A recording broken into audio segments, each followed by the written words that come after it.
motoarele și nebunește femeile. Ambalăm motoarele, Zacu și cu Alex, pentru toate fetele.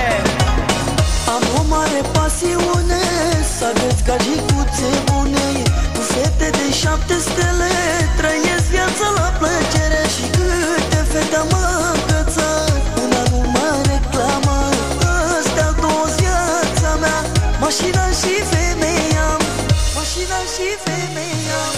De ce mă invidiază toți prietenii mei? Cărmașii și gagicuțe sunt băiat ok. Mai bine ca mine nu se descurcă niciunul, că motoare și femei sunt numărul 1. Dau drumul la muzică și-am pornit mașina. Mă uit bine să văd frate cum stau cu benzina. E full amice, hai să dăm pice, să agățăm fetițe, știi tu cum se zice. Bine că n-am dat pe gât nici gram de alcool. Altfel ne pupam acum toate cu vreun bom. Și cine dracu mai să sufle în fiuălă, că rulez ca un dement cu 180 la oră.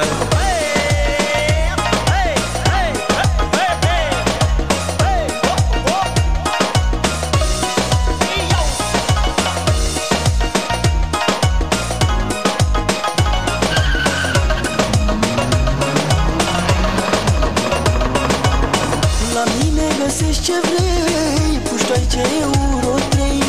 Ca mine nu mai e altul, ca motor euro 4. Fetele vor să le plimb și să-mi dea ceva în schimb.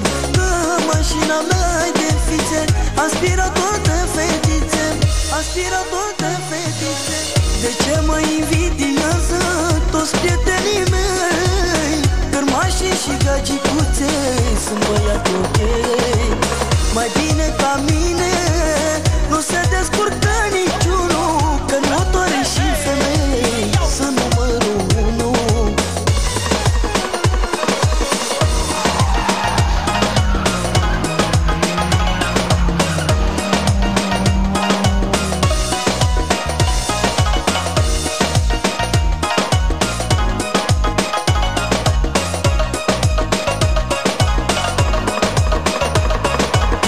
Am mereu în dreapta mea gagiciuna și una, pun mâna pe schimbător și la fată pe picior. Dar sunt gigolo cu motor și puștoacele mă vor.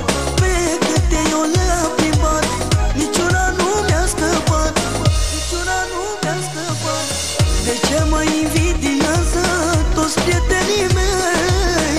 Cărmașii și gagicuțe sunt băiat ok. Mai bine ca mine nu se descurcă niciunul, că motoare și femei